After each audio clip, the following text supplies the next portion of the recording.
Selamat malam pemirsa, mari kita menjauh sejenak dari hiruk-pikuk politik, menjauh dari bermacam polemik. Dengan Pancasila dan Konstitusi sebagai referensi, kita berdiskusi untuk perbaikan negeri, membahas bermacam isu kebangsaan, bukan kepentingan pribadi kelompok atau golongan.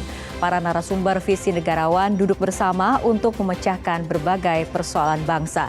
Dan apa tema diskusi kita? Berikut rangkumannya.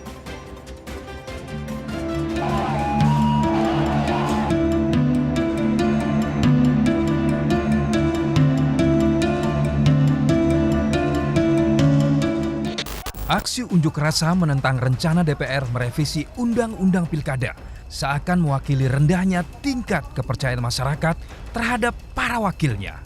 Dalam demokrasi representatif, politisi harus mampu mewakili kepentingan konstituen agar terpilih sebagai anggota legislatif.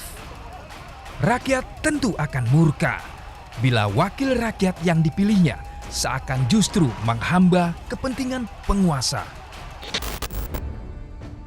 Tidak heran bila sebuah jejak pendapat menempatkan DPR dan partai politik pada peringkat terbawah kepercayaan publik.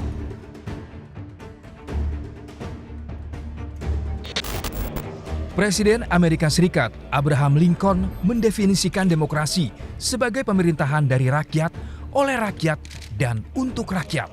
Prinsip ini merupakan konstruksi akuntabilitas kekuasaan bagi penerima mandat rakyat dalam menjalankan pemerintahan.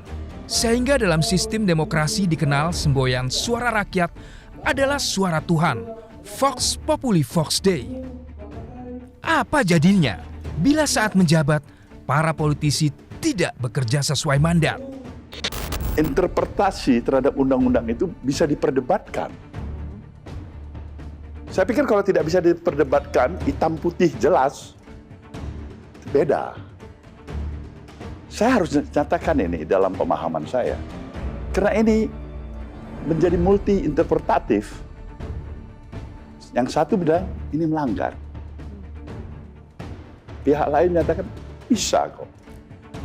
Nah, ketika ini masih menjadi bahan perdebatan, ada satu hal. Di atas segala perdebatan ini, keteladanan, kepantasan, kepatutan. Bisa kita rasakan.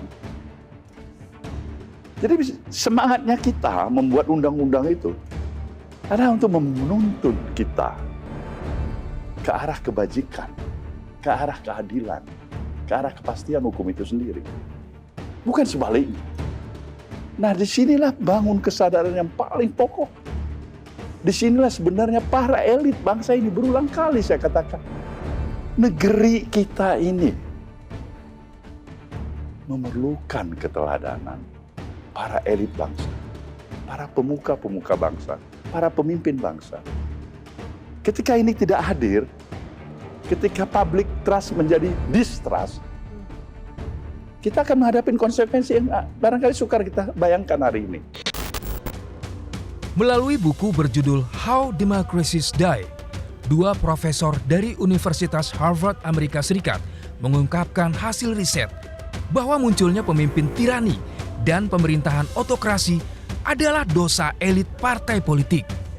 Sebagai pilar demokrasi, partai politik bertugas sebagai garda terdepan untuk mencegah munculnya pemimpin populis bermental demagogi.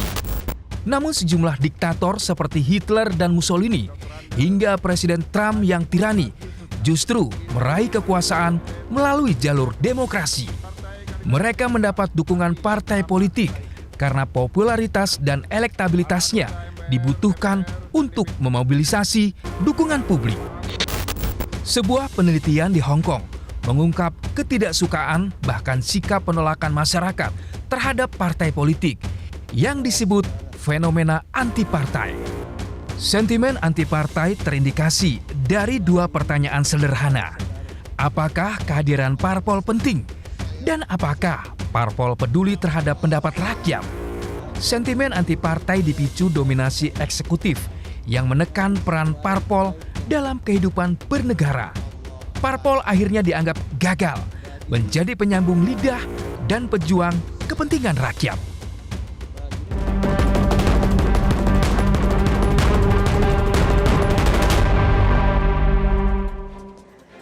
Pemirsa, partai politik merupakan pilar demokrasi. Parpol mewakili keberagaman gagasan serta ideologi, bertugas mencegah munculnya pemimpin tirani serta pemerintahan autokrasi.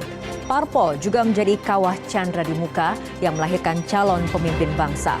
Berasal dari rakyat dan dipilih oleh rakyat, bila menjabat, kader parpol diharap bekerja untuk rakyat. Sejumlah penelitian di berbagai negara menemukan berkembangnya sentimen anti partai politik. Konstituen kecewa karena parpol dianggap gagal menjalankan tugasnya. Saluran aspirasi publik buntu, calon yang ditawarkan pun tidak bermutu. Alih-alih membangun demokrasi, parpol hanya dijadikan mesin politik untuk mencari kursi. Berbagai jejak pendapat di dalam negeri menunjukkan parpol dan DPR mengalami krisis kepercayaan. Banyak hasil kerja DPR yang menuai unjuk rasa. Para anggota dewan yang terhormat dituding mengabaikan rakyat karena sibuk melayani Dewan Pimpinan Pusat. Pejuang kemerdekaan Filipina Manuel Quezon menyatakan loyalitas kepada partaiku berakhir saat loyalitas kepada negaraku dimulai. Krisis kepercayaan terhadap parpol harus diakhiri. Sudah saatnya parpol berbenah diri. Partai politik harus selamat agar kehidupan demokrasi berjalan sehat. Menyelamatkan partai politik adalah tema diskusi kita untuk pekan ini dan kita akan berbincang bersama narasumber yang telah hadir di studio. Ada Guru Besar Filsafat Profesor Dr. Frans Magnis Suseno. Selamat malam, Romo. Selamat malam. Baik, terima kasih telah hadir di studio Metro TV, Romo. Terima kasih. Baik, dan kita juga akan berbincang bersama Guru Besar Ilmu Kebijakan Publik dari Universitas Hasanuddin, Profesor Dr. Muhammad Nur Sadik. Selamat malam, Prof. Mo. Selamat malam. Apa kabarnya untuk malam hari ini? Baik, alhamdulillah. Oke, dan selanjutnya saya akan menyapa pakar komunikasi politik Dr. Henry Satrio. Selamat malam, Mas Hensat. Apa kabarnya malam hari ini, Mas Hensat? Sehat-sehat. Kita akan berbincang mengenai menyelamatkan partai politik, tapi Ya. kita ikuti jeda berikut terlebih dahulu.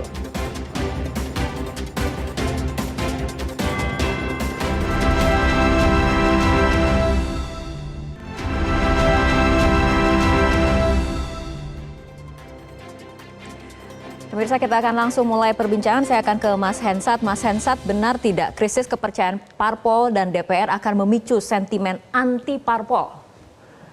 Ya, ini menarik ya. Pertanyaan pertama itu apakah akan memicu sentimen anti parpol? Kenapa itu saya bilang menarik? Karena undang-undang kali ini memberikan kekuasaan kepada parpol yang luar biasa. Undang-undangnya dibuat DPR. DPR-nya orang parpol. Jadi kalau kemudian memicu sentimen anti parpol, itu pasti bukan datang dari parpol. Dan bukan datang dari institusi atau lembaga negara. Kenapa? Karena institusi lembaga negara isinya orang parpol.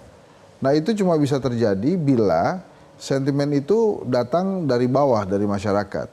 Kan masyarakat itu sebetulnya sebelum marah kan mereka bertanya dulu ya. Jadi tahapan-tahapannya itu bertanya. Ini buat apa lagi kemudian parpol ada gitu ya. Karena ada kaitannya misalnya yang paling dekat adalah memberikan rekomendasi jago-jago untuk pilkada misalnya. Nah, itu kan pertanyaan-pertanyaannya. Kemudian Mahkamah Konstitusi juga kemarin membuat kehebohan juga gitu. Nah, bertanya masyarakat. Yang pertama pertanyaannya adalah kalau antar lembaga tinggi negara bergesekan seperti kemarin misalnya MK dan DPR, siapa yang jadi penengah? Nah, itu di hukum tata negara belum ketemu tuh. Akhirnya rakyat mencari jawaban sendiri, turun ke jalan. Supaya apa? Supaya dua lembaga tinggi negara ini tidak saling bersengketa, rakyat perlu turun ke jalan. Akhirnya kan tidak bersengketa mereka. Padahal partai politik itu memainkan peran yang penting untuk Indonesia dari zaman sebelum kemerdekaan. Bung Karno dalam bukunya Mencapai Indonesia Merdeka itu pernah mengatakan bahwa partai politik harus bisa menuntun rakyat menuju kemenangan. Jadi partai politik harus bisa menuntun rakyat jelata menuju kemenangan, menjadi pelopor rakyat menuju maksud dan cita-cita. Itu kata Bung Karno di Mencapai Indonesia Merdeka. Jadi kalau kemudian partai politik saat ini jauh dari apa yang disampaikan Soekarno, maka kita perlu bertanya-tanya, apakah partai politik saat ini sudah bisa menuntun rakyat jelata ke arah maksud dan cita-cita mereka? Apakah kemudian saat ini partai politik lebih mengutamakan keselamatan ketua parpolnya? Apakah partai politik saat ini tunduk pada kekuasaan yang lebih tinggi daripada partai politik sehingga mereka tidak lagi independen untuk menuntun rakyat jelata menuju maksud dan cita-cita yang lebih baik itu? Ini kan terkadang ada satu pertanyaan besar, kenapa kemudian ketua umum partai politik di Indonesia merasa keselamatan dirinya adalah sama dengan keselamatan partai politiknya. Sehingga pada saat ada ancaman ke dirinya, dia merasa bahwa itu adalah ancaman ke partai politiknya. Padahal kan nggak gitu. Sehingga untuk menundukkan partai politik, cukup menundukkan ketua umumnya saja. Oke, Prof, ada tanggapannya ataupun pandangan lain? Baik, jadi bagaimana menyelamatkan partai politik ini? Ini kita nggak bisa lepaskan dari fungsi partai politik itu sendiri. Ya, fungsi pertama itu kan menyangkut masalah komunikasi politik. Nah, dalam mengkomunikasikan politik inilah yang mungkin yang partai politik pada saat sekarang ini tidak melaksanakan dengan baik. Pertama itu biasa namanya aggregation, mengumpulkan semua kepentingan-kepentingan dari masyarakat. Setelah inter-aggregation itu ada interest articulation lagi, merumuskan ini kebijakan-kebijakan, merumuskan kepentingan-kepentingan masyarakat, bukan kepentingan elit, tapi kepentingan rakyat. Baru dibawanya lagi, akhirnya pemerintah menjadikan suatu public policy, kebijakan publik untuk kepentingan rakyat. Nah, inilah yang tidak terjadi dengan baik. Jadi partai politik harusnya in between antara pemimpin dengan masyarakat. Nah, dan partai politik harus dekat sama rakyat, mengkomunikasikan sama pemerintah, bukan dekat sama pemerintah. Dan ini berbahaya. Mencermati kota kosong sekarang, saya ingin sampaikan di sini singkat bahwa partai politik di negara demokrasi beda fungsinya dengan partai politik di negara komunis. Ini kita harus hati-hati. Partai politik di negara komunis itu memaksakan individu untuk sesuai dengan keinginan politik itu sendiri. Memaksakan keinginan. Dan juga mengontrol semua lini kehidupan. Dari atas ke bawah. Tetapi partai politik di negara demokrasi tadi, itu tadi ada komunikasi, ada interest aggregation, articulation, sampai kepada public policy untuk kepentingan rakyat. Ini, ini kita harus hati-hati. Jangan sampai kita semua terkumpul dalam satu wadah, dan ini berbahaya sekali. Artinya parpol harusnya di antara tadi rakyat dan pemimpin seperti itu ya, Prof. Baik, saya akan ke Romo. Nah, mengenai realita politik ini yang kemudian makin jauh dari norma politik, bagaimana pandangan Romo? Ya, norma politik itu mengenai yang seharusnya, politik itu mengenai yang nyata. Dan masalahnya apakah yang nyata mau mengikuti yang seharusnya. Kalau kita melihat partai-partai, kalau kita bandingkan misalnya partai sekarang dengan partai-partai yang muncul dalam pemilu pertama Republik Indonesia tahun 55. Itu semua partai waktu itu yang punya profil, punya macam orientasi ideologis, ada perbedaan, bisa kerjasama. Partai-partai sekarang itu hanya terarah pada seorang pemimpin. Jadi orang juga bisa pindah kalau pemimpin A kurang memuaskan, dia pindah ke pemimpin B. Anggota partai mengharapkan bahwa ditampung dari pemimpin. Lagi pula masalahnya, kalau menjadi misalnya anggota DPR, saya dengar ya bahwa harus sekurang-kurangnya tersedia 5 sampai 10 miliar rupiah satu orang. Bayangkan, dari kita itu siapa tahu itu 1 miliar rupiah saja. Banyak 5 miliar, berarti yang bisa dipilih hanya orang yang super kaya atau yang disponsori oleh orang kaya. Itu tidak berarti bahwa orang-orang itu semua jelek, itu tidak. Tetapi tentu perhatian mereka, kepentingan mereka itu mengembalikan uang itu. Dan bagaimana keuangan, siapa yang mewakili orang kecil. Misalnya siapa yang mewakili orang-orang di Jakarta yang hidup dari jualan di pinggir jalan. Atau petani kecil. Atau kalau misalnya orang asing bertanya, petani kecil, nelayan kecil biasanya sebaiknya memilih partai mana. Nggak ada jawaban. Oke. Nggak ada partai mewakili. Jadi itu masalah mereka Dewan Perwakilan Rakyat mewakili siapa sebetulnya. Pertanyaan seperti itu kemudian yang muncul terutama di publik ya. Baik, selanjutnya kita akan mengamati ataupun memantau apa kemudian pandangan mengenai respon dari netizen mengenai manuver elit politik. Apakah kemudian berdampak positif untuk rakyat dan 85% mengatakan tidak. Melalui buku How Democracy Die, 2 ilmuwan politik Universitas Harvard menuding tampilnya pemimpin tirani dan pemerintahan otokrasi adalah dosa elit politik. Parpol memberi dukungan atas dasar elektabilitas, bukan berdasar kualitas dan integritas.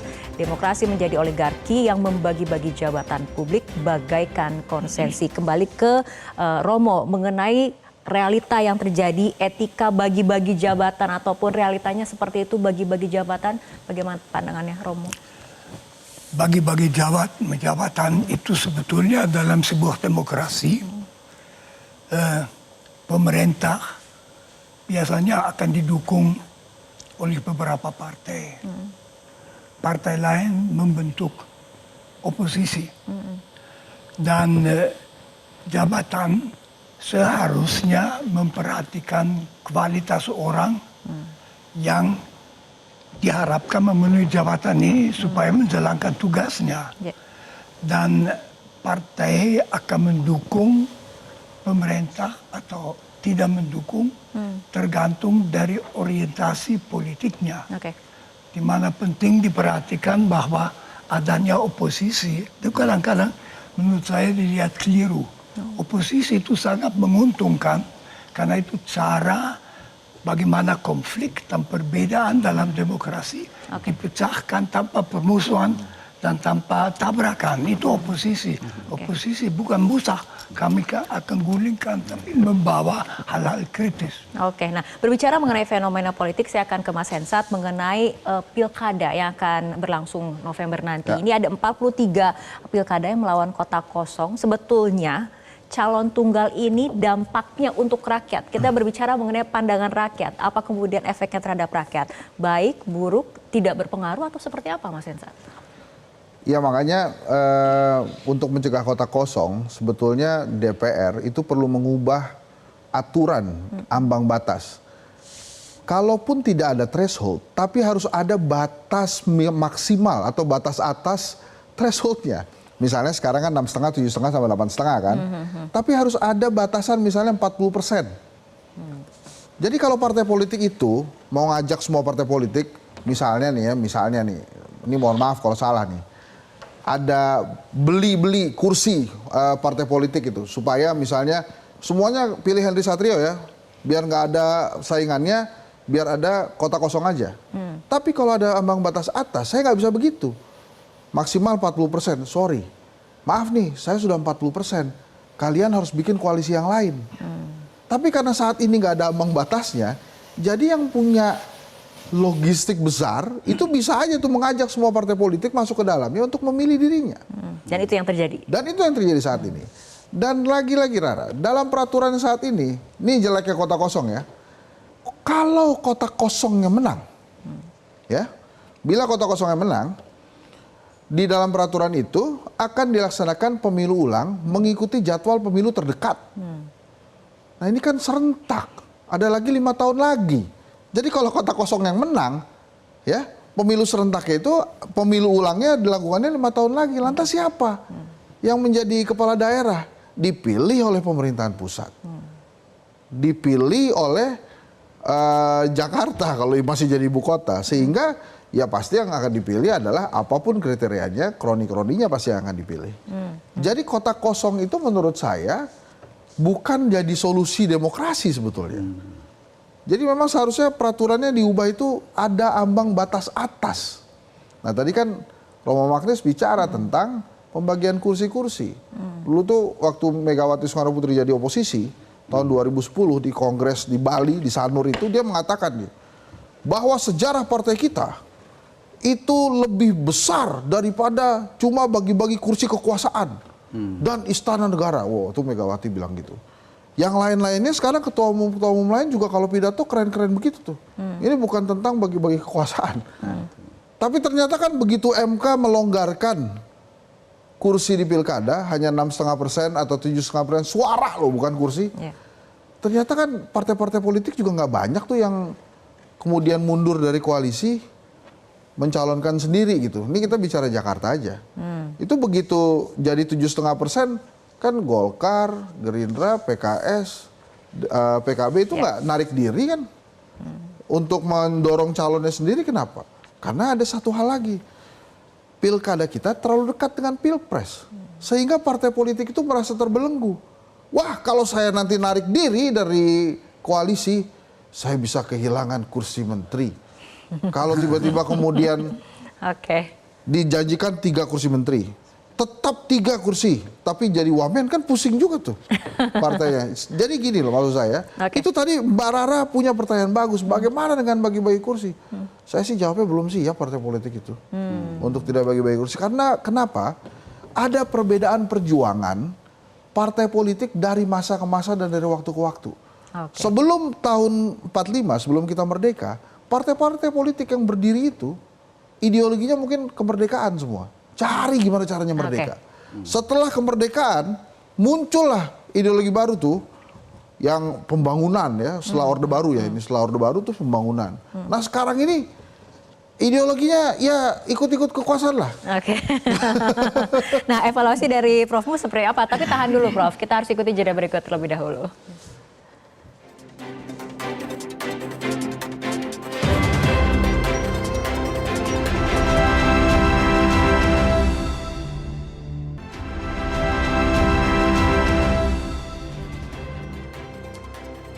Bisa kita lanjutkan perbincangan, Prof. Sadik. Tadi kita berbicara sebelum jeda mengenai tadi Romo etika bagi-bagi jabatan, mengenai pilkada lawan kota kosong. Ini Prof. Sadik seperti apa menanggapinya, terutama mungkin evaluasi dari kepemimpinan parpol itu sendiri? Nah, tugas parpol kan juga adalah menciptakan pemimpin, ya, rekrutmen kader.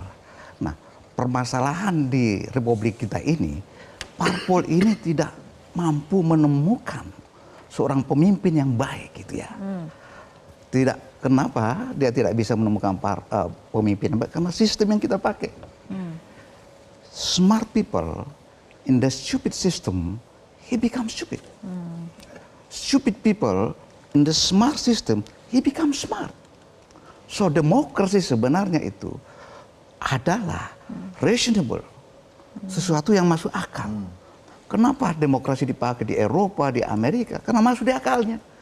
Bahwa sistem inilah yang bisa melanggengkan nilai-nilai kehidupan di planet bumi ini. Gak masuk akal kalau dalam satu kabupaten kota kok cuma satu pemimpinnya yang akan dipilih. Pasti di sana banyak orang jadi pemimpin, yang bisa jadi pemimpin. Tetapi karena sistem yang dipakai ini membuat dia cuma satu yang tampil. Kalau perlu, saya mau katakan begini. Persyaratan menjadi negara yang maju adalah kita perlu yang namanya demokrasi. Demokrasi ini adalah suatu kebebasan. Ada ketulusan yang ikhlas dalam hati seseorang untuk membagi kekuasaan dengan orang lain. Sehingga kita mampu menciptakan namanya konflik. Manajemen konflik. Ini fungsi dari partai politik juga. Manajemen konflik. Karena kalau ada konflik, harusnya partai politik yang turun dulu. Jangan langsung ke militer dan polisi. Begitu ada sesuatu yang terjadi di masyarakat, kalau perlu partai politik menghindari konflik dengan cara memberikan pendidikan politik kepada pemilihnya. Bahwa ini loh, lu jangan lakukan seperti ini. Apa yang Anda inginkan sampaikan ke saya yang harus menyampaikan kepada pemimpinnya. Ya, tapi yang ada sekarang kan langsung politik, ya, langsung polisi, tentara nih. Nah ini yang bermasalah karena demo langsung tentara diturunkan, Oke. polisi diturunkan. Partai politiknya di mana? Oke, baik. Terima kasih. Romo, ada tanggapannya? Ya saya hanya mau menegaskan kembali, kalau ada kotak kosong, itu sebetulnya sudah suatu pengkhianatan terhadap demokrasi.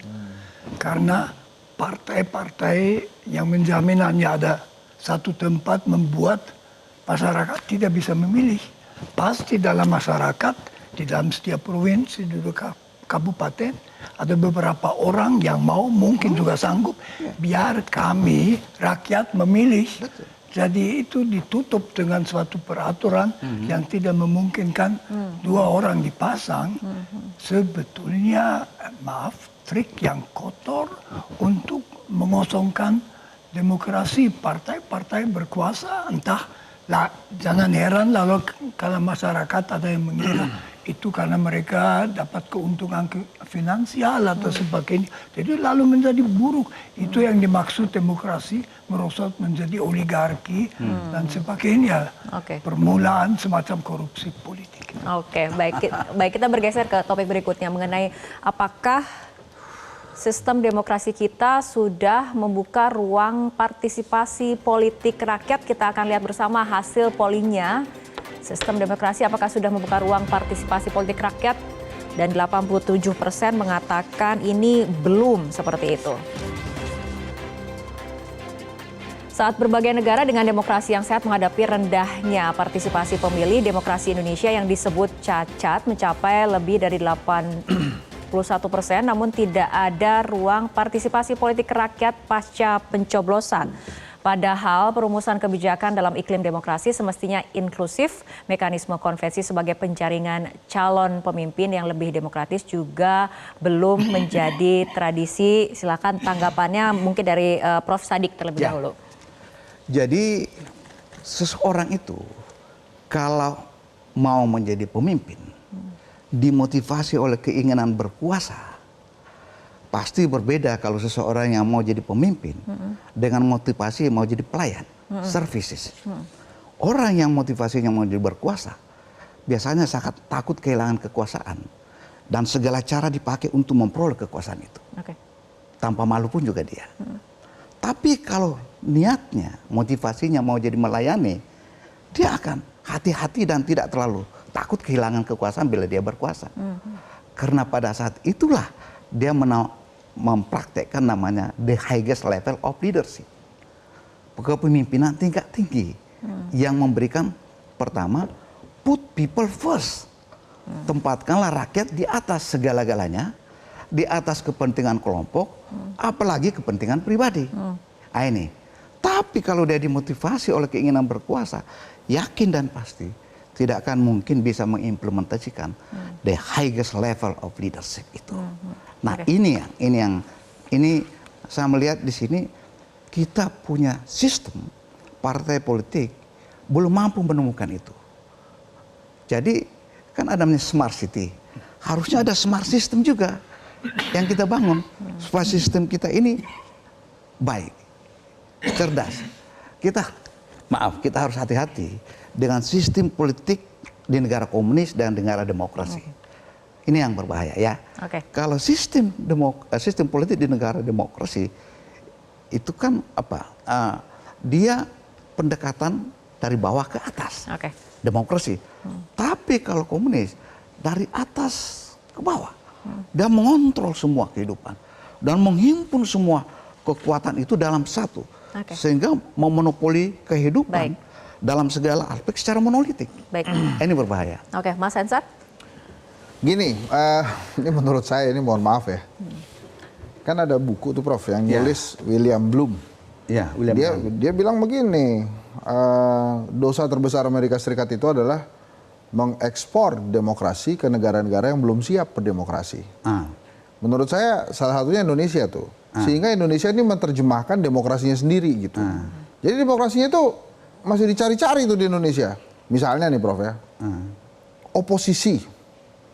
Memang nggak ada di Indonesia oposisi itu, adanya di kekuatan di luar partai.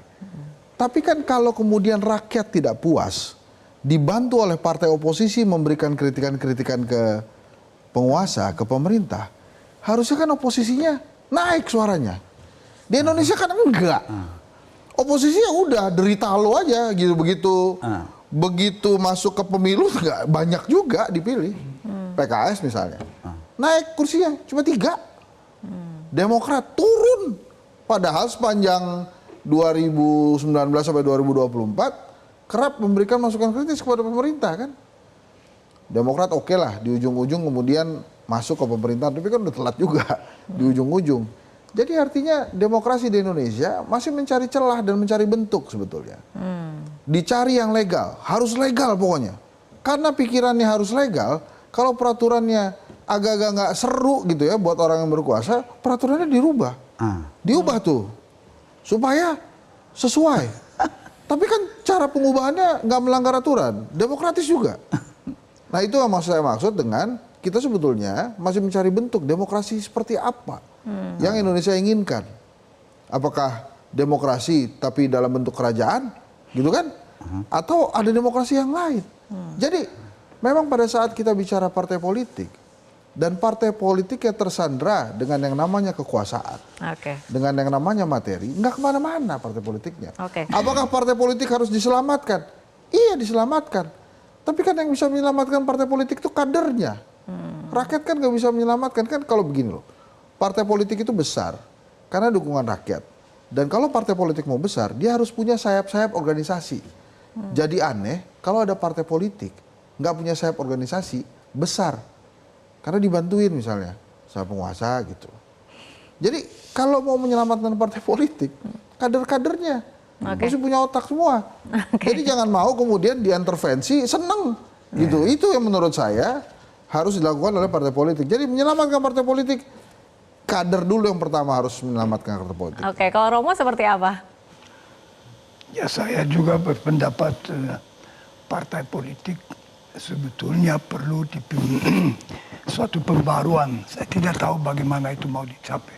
Tentu tergantung juga dari orang dan jangan ada peraturan yang seakan-akan dari atas mendukung bahwa mereka semua menjadi satu dengan pemerintah dan suara kritis tidak terpenuhi.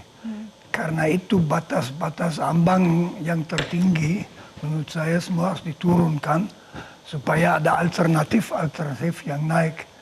Tentu dalam demokrasi penting bahwa kita mempertahankan yang sekarang masih ada meskipun ada usaha mengurangi, yaitu kebebasan demokratis, kebebasan menyatakan pendapat, kebebasan berkumpul, kebebasan mengkritik. Itu sangat penting untuk pembentukan public opinion tentang yang kita punya pemerintah dan tekanan seperlunya itu saja.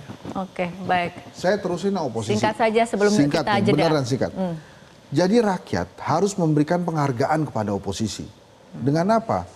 Kasih suara yang banyak biar mereka bisa memimpin negeri ini.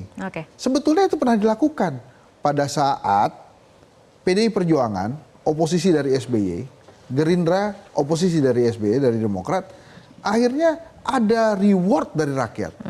PDI Perjuangan bisa memunculkan Jokowi berkuasa. Gerindra hari ini bisa memunculkan Prabowo walaupun harus menunggu lama.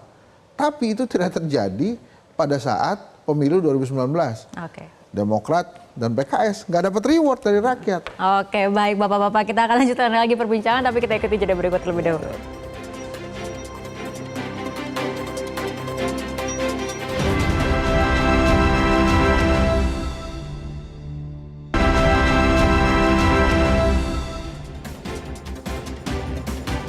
Pemirsa, kita akan lanjutkan kembali diskusi Romo mengenai wajah politik masa depan, dan apabila kita kaitkan dengan tema pada malam hari ini, menyelamatkan partai politik, artinya seperti apa, Romo?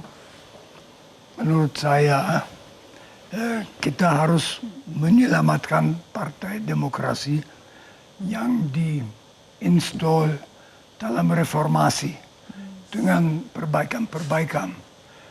Perbaikan yang paling perlu adalah pada partai-partai.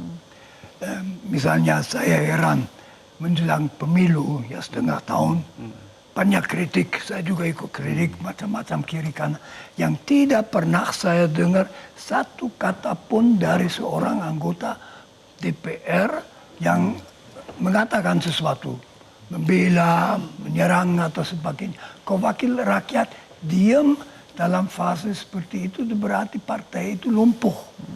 Partai membuat lumpuh juga perwakilan-perwakilan rakyat.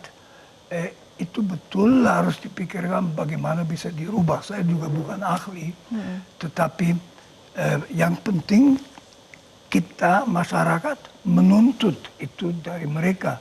Kita tidak mau membayar orang menjadi wakil kita kalau tidak mewakili kita itu. Jadi apakah ada kesadaran itu atau tidak? Kalau tidak, saya melihat menjadi susah di masa depan. Artinya harus seperti apa dong Prof. Sadik jika memang kita ingin menyelamatkan partai politik, mulainya dari mana? Tadi kan Mas Hensa sempat bilang mulainya dari kader dulu seperti itu. Kalau Prof. Sadik seperti apa? Untuk menyelamatkan partai politik ini harus partai politiknya sendiri yang menyelamatkan dirinya sendiri. Dengan cara apa? Dia harus mengeluarkan produk-produknya yang memuaskan dan layak dan bisa diterima oleh masyarakat. Terutama produknya dalam melahirkan pemimpin. Partai politik melahirkan pemimpin yang saya lihat ini belum mempunyai kualitas yang bagus. Olehnya itu Republik kita ini mengalami namanya krisis kepemimpinan. So Republik ini sebenarnya as a matter of leadership, masalah kepemimpinan. Pemimpin itu cara kita hidup mulai dari diri sendiri, di rumah tangga kita, di kelompok, sampai kepada jabatan tertinggi di dalam suatu negara itu presiden. Nah ini, jadi dia harus mengeluarkan produknya untuk memilih pemimpin yang benar diterima oleh rakyat itu. Yang kedua, dia harus bersandar dalam hal tadi itu memuaskannya dalam hal pendidikan politik. Keberhasilan suatu pemilu bukan diukur dari jumlah pemilih yang hadir, tapi sangat ditentukan oleh kualitas orang yang memilih itu. Apakah orang yang memilih itu sudah benar-benar mengetahui apa tujuan dan memilih, bahwa dia memilih ini untuk menyangkut kehidupan dia 5 tahun akan datang. Ini tugas daripada partai politik, memberikan pendidikan politik, melahirkan pemimpin, dan memanage konflik. Nah, konflik ini harus ada. Karena kalau tidak ada konflik, tidak ada pekerjaan politisi.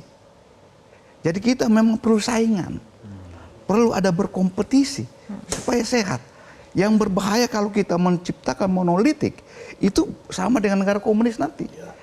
Dan ini tidak ada suatu negara yang maju di dunia ini tanpa yang namanya kebebasan. Ambil contoh Cina. Cina, walaupun dia itu sistem politiknya komunis, tapi ekonominya sangat-sangat kapital, sangat liberal. Menurut data perdagangan di Republik kita ini, jumlah barang yang masuk ke Cina 30% ke atas jumlahnya. Digabung barangnya dari Jepang, Malaysia, Singapura, Thailand, masih banyak Cina itu. Itu berarti bahwa ekonominya bebas, tapi politiknya tetap komunis. Baik. Nah, ini yang perlu kita perhatikan baik-baik, bahwa benar-benar ke depan untuk Republik kita ini, kita perlu namanya demokrasi. Kebutuhan akan demokrasi, implementasi demokrasi. Dan yang kedua, mencari sistem yang unggul, yang cocok dengan masyarakat Indonesia yang pluralistis, majemuk. Saya rasa ini belum pas, karena masih ada mau merubah sistem. Berarti ini belum ending di sini. Ya, kita harus ada benchmarking. Gak ada salahnya kita melihat negara-negara yang maju seperti Amerika. Ya, karena saya tanya kepada Amerika, kenapa you mementingkan electoral college rather than popular vote? Sama Newt Gingrich waktu itu bilang, no, so simple katanya. There is no United States of America without California, without Pennsylvania, without Chicago. Sama dengan Republik kita ini. Tidak ada Indonesia ini kalau tidak ada Kalimantan, kalau tidak ada Papua dan Surabaya. Jadi kalau dengan sistem suara terbanyak itu berbahaya juga. Kita harus pertimbangkan perwakilan juga. Terima kasih. Terakhir Mas Hensa. Ini kan judulnya menyelamatkan partai politik ya. Jadi partai politik itu dia kalau ditanya nih, kalau partai politik ini makhluk hidup, gimana caranya menyelamatkan dirinya, dia pasti akan bilang saya perlu makan dan perlu minum. Oleh karena itu saya perlu uang untuk itu, supaya saya bisa beli makanan dan saya bisa beli minuman. Nah yang ada adalah akhirnya kan si partai-partai politik itu mencari sendiri tuh uang buat minum dan uang buat makan. Kalau misalnya, bagaimana cara kita mengontrol si partai politik itu? Kita selamatkan dia, kita supply, rakyat yang mensuplai makan dan minumnya. Kita biayai partai politik, sehingga partai politik itu bisa diaudit oleh negara, bisa diaudit oleh rakyat, jadi nggak bisa sembarangan gitu. Yang kedua, partai politik ini memang mesti kembali diajari cara-cara independen, supaya mereka bisa berjuang demi ideologinya, bukan rebutan masuk kekuasaan. Pada saat semua partai politik mau masuk kekuasaan, jadi artinya sama aja dengan satu partai politik sebetulnya. Karena semuanya mau masuk kekuasaan, dikumpulin semua jadi satu. Jadi ya kesannya aja partai politik macam-macam ideologinya. Padahal cuma satu, pengen kekuasaan. Jadi begitu diancam dikit, ya, you macam-macam, aneh keluarin dari kabinet macam-macam, nah itu langsung takut dia. Itu masih jauh tapi Rara tuh selama, ya itu tadi, selama ketua umum partai politik yang merasa keselamatan dirinya adalah sama dengan keselamatan partainya, maka akan sulit terjadi. Oke, baik Bapak-Bapak. Terima kasih atas diskusinya yang menarik untuk malam hari ini. Semoga dapat menjadi manfaat dan memperluas wawasan. Pemirsa, melalui buku berjudul How Democracy Dies, 2 ilmuwan Universitas Harvard menyatakan kualitas demokrasi tidak ditentukan oleh kedewasaan politik rakyat, namun ditentukan para elit parpol dengan komitmen demokrasi yang kuat. Filsuf politik Richard Bellamy menyatakan kita menginginkan kualitas wakil rakyat yang lebih baik karena kita berharap mereka melayani kepentingan rakyat bukan kepentingannya sendiri. Filsuf Michael Ward mengatakan bahwa masyarakat umum menilai moralitas politisi jauh lebih buruk dibandingkan manusia lain pada umumnya. Padahal politisi adalah kelompok pemimpin di saat ini atau di saat nanti. Membenahi partai politik adalah tuntutan untuk memastikan kondisi bangsa yang lebih baik di masa depan. Saya Fitri Megantara, terima kasih atas kebersamaan Anda. Selamat malam, sampai jumpa.